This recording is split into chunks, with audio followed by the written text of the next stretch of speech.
final year students must be returned to school immediately. But right now we want to know his condition. We even want to know if he's alive, first of all. Because when it involves battery, then somebody's life could be at risk.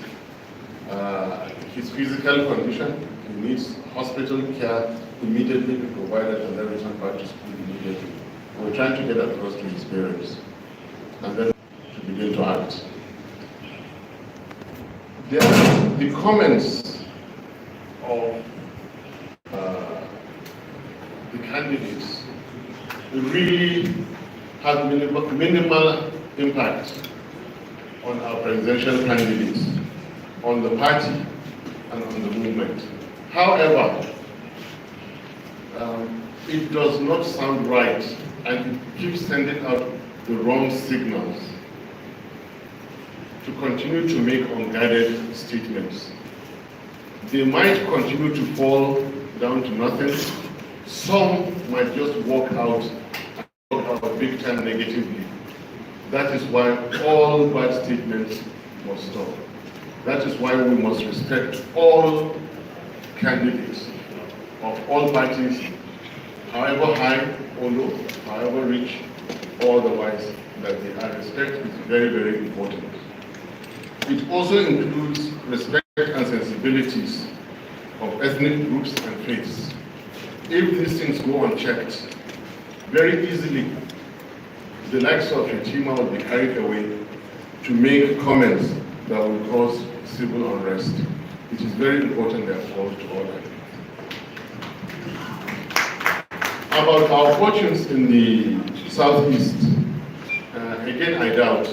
Our fortunes in all over Nigeria were no longer limited to the southeast. The gains were made in northwest now and the northeast overshadow what has been achieved in the southeast in terms of percentage increase. Those distractions were simply calling the attention of authorities. We believe they will stop and the 2023 elections will hold peacefully and the due winner will be declared. Thank you.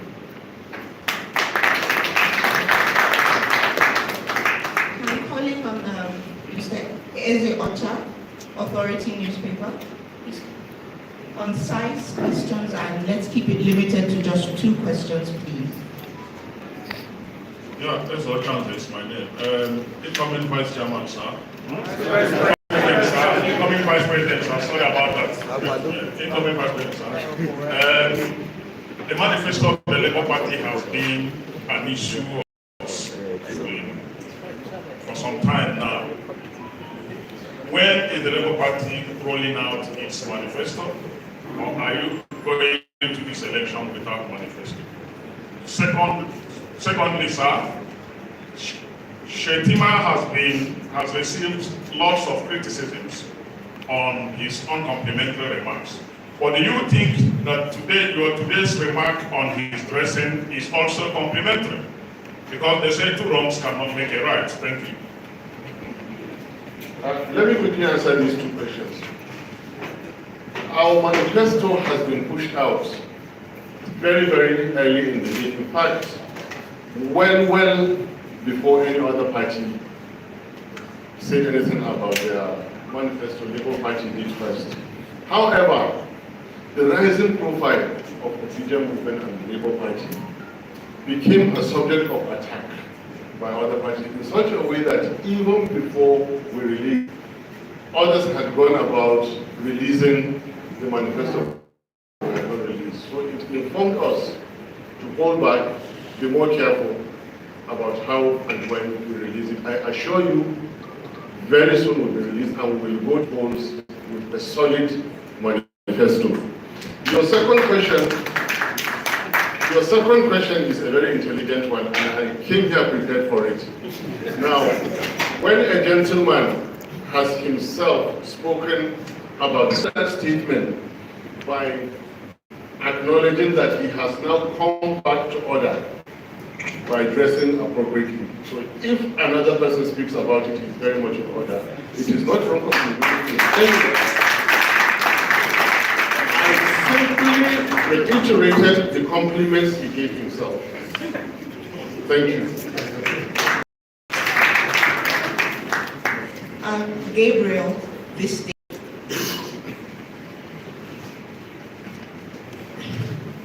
Good afternoon, Vice President. My name is Emmanuel Gabriel from this day. I would like to go back to the issue of unguided statement that you talked about. Because the Peace Committee was formed because of cases like this during electionary period. And from what I understand so far, and what you've said so far, it seems like the ruling party has broken these promises or the pact they signed with other political parties. If it continues like this, does the Labour Party have any intention to withdraw from the accord? That is my simple question. The Labour Party will never withdraw from the peace accord. And for that matter, any action that brings peace and prosperity to Nigeria. One. Two, it is not only unguided statements that the ruling government has been violating. The first to suffer were their campaign promises of 2015. So we are not surprised that they will make promises about speaking responsibly during the 2023 elections and again renege or fail in them. This is one of so many failures and disappointments that Nigerian people have been suffering since 2015. And again, that informs this particular press conference. That underscores the need for it to have been held. It underscores how important it is and the justice that you, our friends in the press, will take and make out of this press conference. It's very, very important that we bring an end to this campaign of negativity against opponents. Like I said, we invited all of them that it's not too late to adopt our style of campaigning. Strictly concentrate on your philosophy, your strategy, your policies. Government that has been in power for 8 years, not have a simple, convincing project to its people. The only thing is that they have seen a promising leader. Therefore, continue to attack. Continue to attack. This should not continue. Thank you. Thank you very much, sir. So I'm calling on Onyekachi from the New Telegraph. Your question is tied to Yeah, to follow up what you asked earlier. My name is Onyekachi from Telegraph. Have you made any attempt to report the uncomplimentary attacks to the Peace Committee? Because that's it for you to go back and tell them that the accord you signed and people paid. Secondly, the attacks on your party members. Are you preparing to report to the police, to make formal report to the police so that they know how to handle it? Reports to the police have been made. We believe that the National Peace Committee has its relevant organs. And there are matters of legality of direct assaults, like physical assaults. The institutions or persons directly involved will have to make those reports. Labour Party, leading the Obidient, enshrouding the Obidient movement, has a different mode of operation. Key among them is this press conference that we're holding. You don't go about reporting Mr. Shetima because he denigrated the personal qualities and modesty of His Excellency Peter Obi.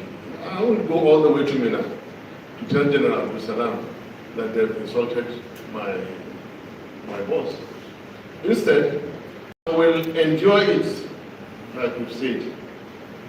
When they collect and they are heightened to a level that we are in today, we hold a press conference like this we will remind everybody, we will remind the nation what everybody has been doing. Like we said, civility is not a sign of weakness. There is a right time to do everything. Now we're making our report to the Nigerian electorate, and the Nigerian electorate will act appropriately. Thank you. Next question, please. All right, Dele from Channels. Distinguished senators, early Channels television. Let me dig into the issues. Should you win this election, you'll be the chair of the Economic Council. Nigeria is big on all fronts. We have more than 30 million people in multi-dimensional poverty. That's a lot. That's crazy. Yes, you say you want to move from consumption to production. But the beautiful know is that we need to begin to be able to finance our own budgets. Even if we do as much as that, what do we need to do to begin to fund our own budgets? Not borrow money and keep piling generations, get on one into endemic debt. Secondly, what assurances are you giving Nigerians that your administration will uphold the rule of law? 2 senior officers in this administration have been convicted by a court of law, and they've not obeyed. The chair of the FCC, and just recently, the IGP of police. This is unacceptable. What are you telling Nigerians as regards upholding the rule of law? Thank you, sir. Thank you so much. Your questions are very, very relevant, and I really thank you for them. Going straight to the point, let me reiterate a major bullet point I made in the Lagos Town Hall meeting. The moment you have a group of leaders who are not, forgive my language, okay, stealing your money, the Nigerian people are already being pulled out of poverty. The money not being stolen will be spent on the Nigerian people. 2, the moment you have a group of leaders that mean business and that know business, your economy is already starting to be healed. Specifics beyond that is that there will be major policy shifts. For example, reshaping, redirecting, every element of waste. Then remember, we have been preaching and promoting procurement efficiency. And I tell you, what 1 billion naira is doing for you now, the same 1 billion naira will be able to extract anything from 2 to 5 times more value for Nigeria. Why? Neither the president, his vice, or anybody for that matter is having interest, personal or political interest. Anybody for that matter is having interest, personal or political interest in the works of government. Money spent for Nigeria is only going to works of government. Money spent for Nigeria is only going to work for Nigeria.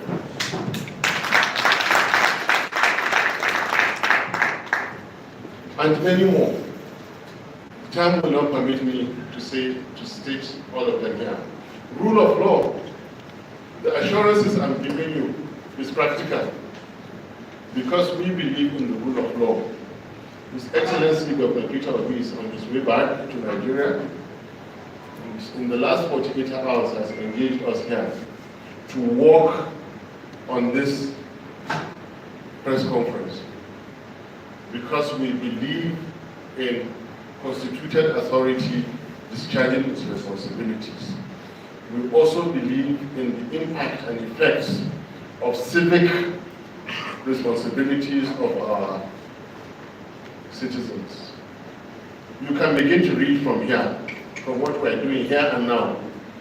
We believe in the rule of law, and it can only get better with time. Don't forget that we hold ourselves to account, and we ask others to hold us to account. Listen to us carefully during the rallies. We promise that there will be no excuses. We will never come to power and after 1 year blame a government past. their responsibility? No. We become responsible for Nigeria from the day we are sworn in. If you committed a crime, you will be responsible for that crime. You will not be responsible for it. If you stole Nigerian money, you will be responsible for it. You will not be. But we are responsible for bringing you out. We believe in the rule of law. And we still say it. Stop the killing, start the healing. Stop the stealing, start the keeping. Stop the slide and start the climb. Thank you so much. In case there is no other question, but I can take one or two more.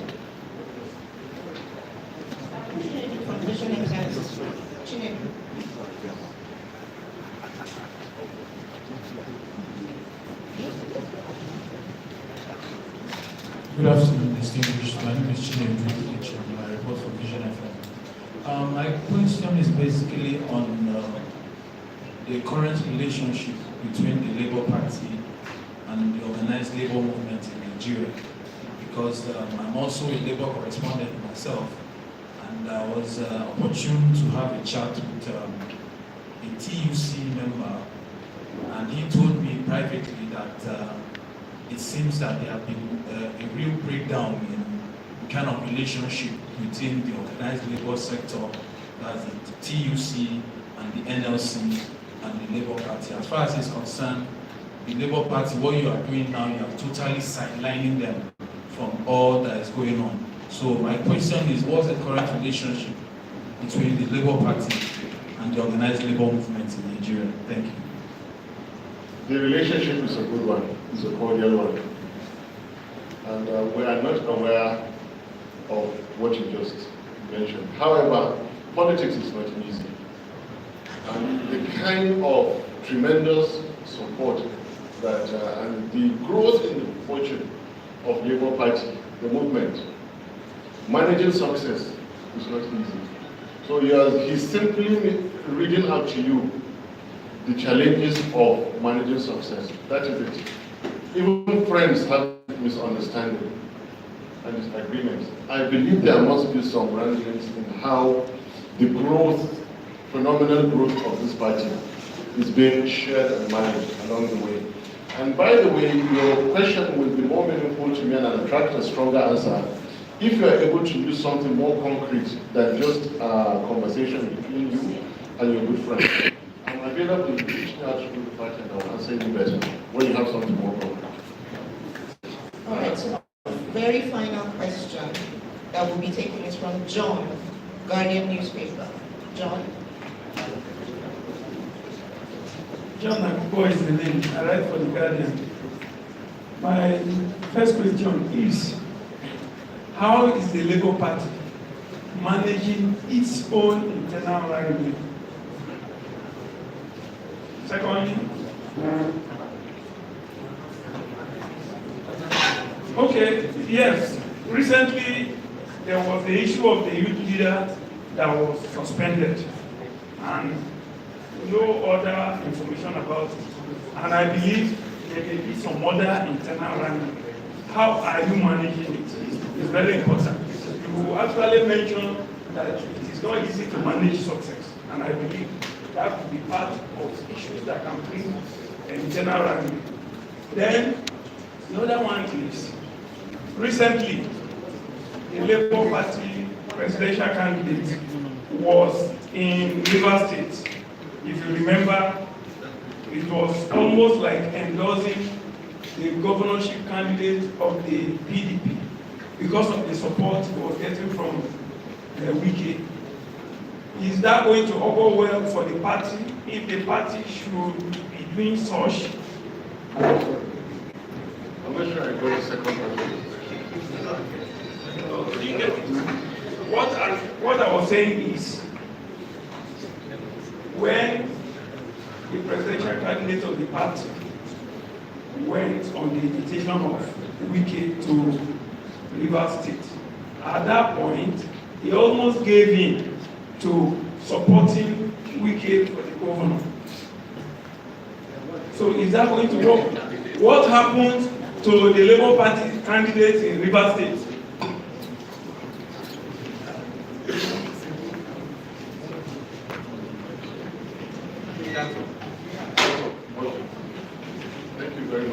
gentleman behind you. Joseph Ahmed, Obidient. Thank you very much, Your Excellency, for coming. By the grace of God, I'm happy to be here. But briefly, my question has to do with the constitutional angle of the APC presidential candidate's competence and capacity to be the president.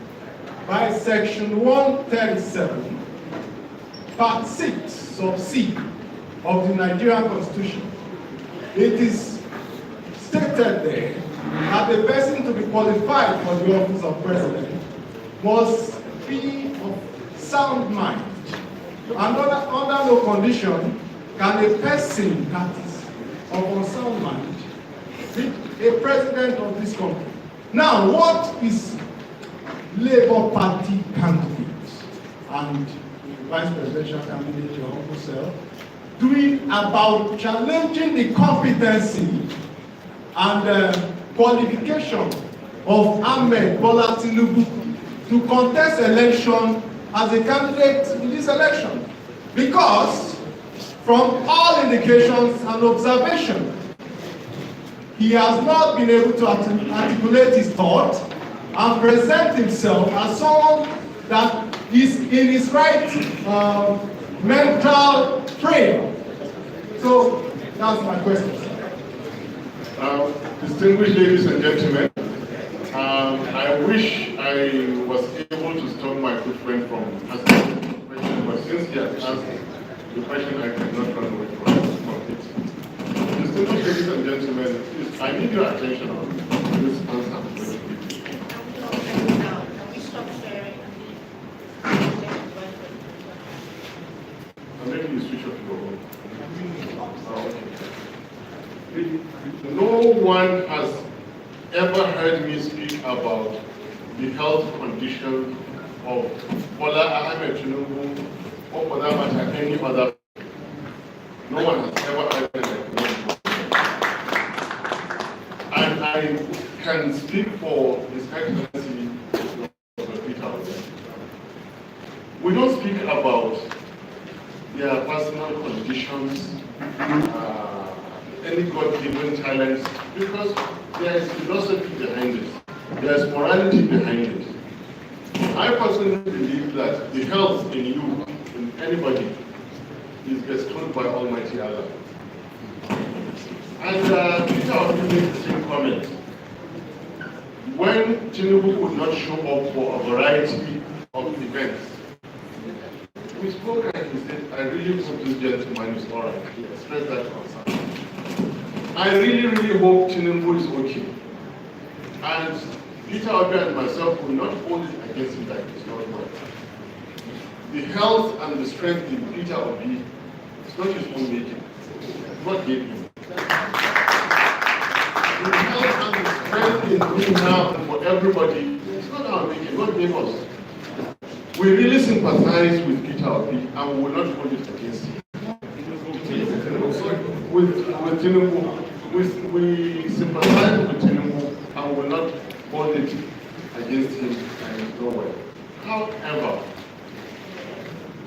Nigeria is too great for any individual's ambition, individual and group. Nigeria is too great. I refer us to President Goodluck Jonathan, who said his personal ambition is not worth the glory. A well-respected leader all over Africa, and indeed the world today, Baba-Ahmed Tinubu, beat you.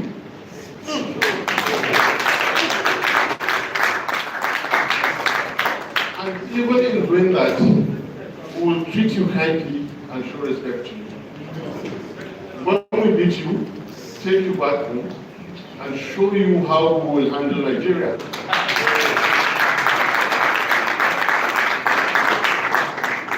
But anybody who means well for Nigeria and knows that they have shortcomings, for God's sake, step aside, the job better.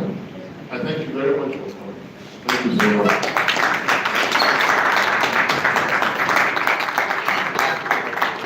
We are inside.